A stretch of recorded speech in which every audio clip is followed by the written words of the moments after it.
दुनिया में मन सबसे ज्यादा शक्तिशाली चीज होती है।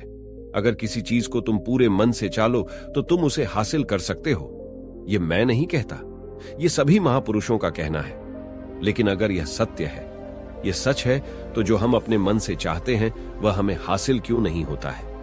वही कोई भी इंसान अपने मन में दुख तो नहीं चाहेगा, लेकिन वह तो दुखी है। हर इंसान अपने मन से तो कामयाब होना चाहता है, खूब पैसा कमाना चाहता है, लेकिन फिर भी वह कामयाब नहीं होता। भला दुनिया में कौन इंसान होगा जो अपने मन में यह चाहेगा कि मैं कामयाब ना हूं या मैं पैसा ना कमाऊं? सोचने की बात है तो इसमें दो चीज निकल के सामने आती है। या तो वह महापुरुष गलत है जिन्होंने ये बात बोली कि मनचाही हुई चीज हासिल हो जाती है, या फिर हम गलत हैं। आज की कहानी जो मैं आपको सुनाने वाला हूं, उसमें आपको एक ऐसा मंत्र मिलेगा। उसे समझने के बाद आपको एक ऐसा मंत्र पता चलेगा जिससे आप यह समझ पाएंगे कि अपने मन से कोई भी चीज कैसे करवाई जाती है, मन में किसी भी बात का बीज कैसे बोया जाता है।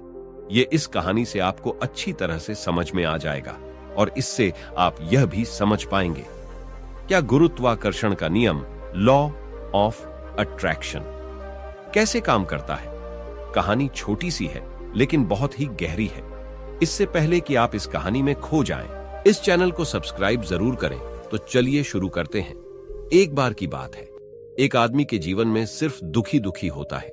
जो भी काम करता उस बेचारे का काम पूरा ही नहीं होता। घर में आता तो घर में क्लेश बना रहता। किसी से कोई मदद मांगता तो कोई उसकी मदद नहीं करता। ऐसा लगता था कि चारों ओर से दुखों का पहाड़ उसी पर टूट पड़ा है। उसे समझ नहीं आ रहा था कि मैं दुखों से बाहर कैसे निकलूं।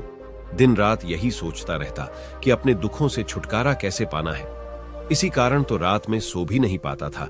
उसकी आंखों के नीचे बड़े बड़े काले घेरे बन गए थे, जो इस बात का प्रतीक थे कि वह आदमी कितना दुखी है और कितना चिंतित है। कभी कभी तो उसके मन में आत्महत्या करने की भी ख्याल आते थे, लेकिन अपने परिवार की चिंता करके वह यह कदम नहीं उठा पाता था। वह इतना दुखी हो गया, उसने निर्णय किया कि उन दुखों से छुटकारा पाकर रहेगा। इसके लिए चाहे उसे कितनी भी मेहनत करनी पड़े, कुछ भी करना पड़े, चाहे अंगारों पर चलना पड़े, लेकिन इन दुखों से छुटकारा हासिल करके रहेगा। ऐसे ही एक दिन उसने अपने मित्र से पूछा कि मैं अपने जीवन को कैसे सुधारें। उसके मित्र ने बताया कि तुम किसी बाबा के पास जाओ। बाबाओं के पास ऐसा मंत्र होता है जिससे सारे दुख मिट जाते हैं, जीवन खुशियों से भर जाता है और धन संपदा भी हासिल हो जाती है। तुम किसी ऐसे बाबा को ढूंढ लो, बस तुम्हारा काम बन जाएगा। उस आदमी के मन में यह बात पूरी तरह से पक्की बैठ गई कि कोई बाबा ही मेरा दुख दूर कर सकता है, और इसीलिए उसे किसी भी बाबा के बारे में पता चलता तो उस बाबा के पास पहुंच जाता है। उस बाबा को अपनी समस्या बताता और उससे उसका समाधान पूछता और कहता कि बाबा, मैं कुछ भी करने के लिए तैयार हूं, लेकिन मेरी समस्याओं से मुझे छुटकारा दिला दीजिए। आप जो कहेंगे मैं वह करूंगा, लेकिन मेरे जीवन को सुधार दीजिए। बाबा उसे खूब टोने टोट के बता देते थे और बदले में दान दक्षिणा ले लेते थे, और टोना टोटका करने के बाद तुम्हारे घर में सुख शांति बनी रहेगी। बस इस टोटके को पूरी विधि के साथ करना, वह आदमी घर लौटकर पूरी विधि के साथ करना, वह आदमी घर लौटकर पूरी विधि के साथ टोने टोटके करने लगा। लेकिन बहुत टोने टोटके करने के बाद भी उसके जीवन में कुछ बदलाव नहीं आया। इसके विपरीत उसका जीवन और ज्यादा दुखी हो गया। जो भी बाबा उसे टोना टोटका देता था, बदले में दान दक्षिणा लेता था, जिस चीज का धन भी धीरे धीरे खत्म हो रहा था, इससे उसके जीवन में दुख और ज्यादा बढ़ गए। तब उसे लगा कि बाबाओं के पास जाने से तो मेरे जीवन में दुख कम होने की बजाय बढ़ती ही जा रहे हैं, तो मुझे क्या करना चाहिए? मैं बाबाओं के पास जाऊं या ना जाऊं? फिर एक दिन एक आदमी ने उसे बताया कि तुम अपने घर में किसी पंडित को बुलाकर हवन करवा लो, जिससे कि कोई भी बुरी ऊर्जा होगी घर में तो घर से बाहर चली जाएगी। किसी पंडित को बुलाकर पूरे विधि विधान उसे मंत्रोच्चारण कराओ और हवन कराओ, जिससे घर में सुख शांति आए। उस आदमी के मन में यह बात बैठ गई और उसने एक पंडित को अपने घर पर बुलाकर हवन करवा दिया। हवन अच्छी तरह से संपन्न हुआ। बदले में पंडित ने भी अच्छी दान दक्षिणा ली और उसके बाद वहां से विदा हो गया। लेकिन कुछ दिनों के बाद उस आदमी को महसूस हुआ कि उसके जीवन में और भी कोई बदलाव नहीं आया है। आदमी पूरी तरह से दुखी हो गया और ज्यादा परेशान हो गया। अब तो उसे लगने लगा था कि मेरे जीवन में सुख दुख कभी खत्म ही नहीं होंगे। और यही सोच सोच कर उस आदमी का बुरा हाल हो गया था। फिर एक दिन उसे अपने मित्र से ऐसे बाबा के बारे में पता चला जो समाधान बताने के लिए कोई दान दक्षिणा नहीं लेता था। उस आदमी को लगा कि यह बाबा दूसरे वालों की तरह नहीं हो सकता, क्योंकि दान दक्षिणा तो लेता ही नहीं, और अगर दान दक्षिणा नहीं लेता तो यह कोई सिद्ध बाबा ही होगा। और यही सोचकर उस बाबा के पास पहुंच जाता है। जब वो आदमी वहां पर पहुंचा तो वह बाबा ध्यान में बैठे हुए थे। यह देखकर वह आदमी वहीं पर चुपचाप बैठकर ध्यान से बाहर आने का उनका इंतजार करने लगा। थोड़ी देर बाद बाबा ने आंखें खोली तो सामने एक दुखी और परेशान युवक को बैठे देखा और बोला, बाबा के पास क्या लेने आए हो? उस आदमी ने कहा कि बाबा, मैं अपने जीवन से बहुत परेशान हूं। मैं दुखों को दूर करने के लिए बहुत सारे रास्ते अपनाए और वह तरकीब करके देखी जो किसी बाबा ने मुझे बताई, और वो काम किया जो किसी भी इंसान ने मुझसे करने को कहा, लेकिन मेरे जीवन में दुख में कोई कमी नहीं आई। बाबा, इसके विपरीत मेरे जीवन में दुखों में बढ़ोतरी हो गई। मुझे समझ नहीं आ रहा है कि मैं क्या करूं। कभी कभी तो मैं आत्महत्या करने की सोचता हूं, लेकिन अपने परिवार की सोचकर मैं यह कदम नहीं उठा पाता। मैंने आपके बारे में बहुत सुना है बाबा, मैं बहुत उम्मीद के साथ आपके पास आया हूं। कृपया करके मुझे कोई ऐसा मार्ग बताएं जिससे मुझे अपने दुखों से छुटकारा मिल जाए। मैं अपने दुखों से छुटकारा पाने के लिए कुछ भी करने को तैयार हूं। आप मुझे कोई भी रास्ता बताएं, चाहे वह रास्ता कितना भी कठिन क्यों ना हो, मैं उसको पार करके रहूंगा। बाबा ने महसूस किया कि आदमी तो सच में बहुत परेशान है। उसकी बात सुनकर कहा कि बच्चा, दुखों को दूर करने के लिए मंत्र ऐसे ही नहीं मिलते।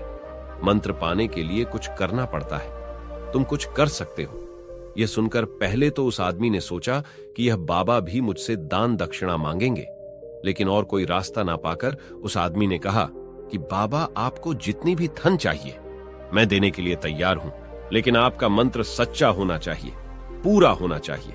उसका फल मुझे मिलना चाहिए। उसके बाद मैं आपको जो भी दान दक्षिणा लेना चाहते हो वह दे दूंगा। बाबा ने कहा कि दान दक्षिणा तो बहुत छोटी सी चीज है, मुझे वह नहीं चाहिए। इस पर वह आदमी सोच विचार करके बोला, तो बाबा, मैं अंगारों पर भी चलने के लिए तैयार हूं, आप मुझे बस आज्ञा दीजिए। बाबा ने कहा कि अंगारों पर भी चलने वाली छोटी चीज में तुमसे नहीं कराने वाला। मैं जो तुमसे कर आने वाला हूं वह बहुत कठिन मंत्र है, उसे पूरा कर पाओगे। आदमी ने कहा कि बाबा, आप मुझे बताइए तो सही, मुझे करना क्या होगा? मैं कुछ भी करने को तैयार हूं। इस पर बाबा ने उसे कहा कि यहां से जब तुम अपने घर जाओ तो रास्ते में अपने मन में यह दोहराते जाना कि मैं सुखी हूं, मैं सुखी हूं, मैं सुखी हूं। बार बार अपने मन में यही दोहराना, और याद रहे जुबान पर ही नहीं आना चाहिए, सिर्फ मन में दौरान है। यह सुनकर वह आदमी बोला, बस इतनी सी बात है, लेकिन इससे होगा क्या? बाबा बोले, इस मंत्र को करके देखो। वैसे भी तुमने इतने बाबाओं के मंत्र किए हैं, तो इस मंत्र को भी करके देख लो। उस आदमी ने सोचा कि बाबा कुछ दक्षिणा तो ले नहीं रहे, और छोटा सा मंत्र है, इसे तो मैं कर ही लूंगा। ठीक है बाबा, जरूर करूंगा।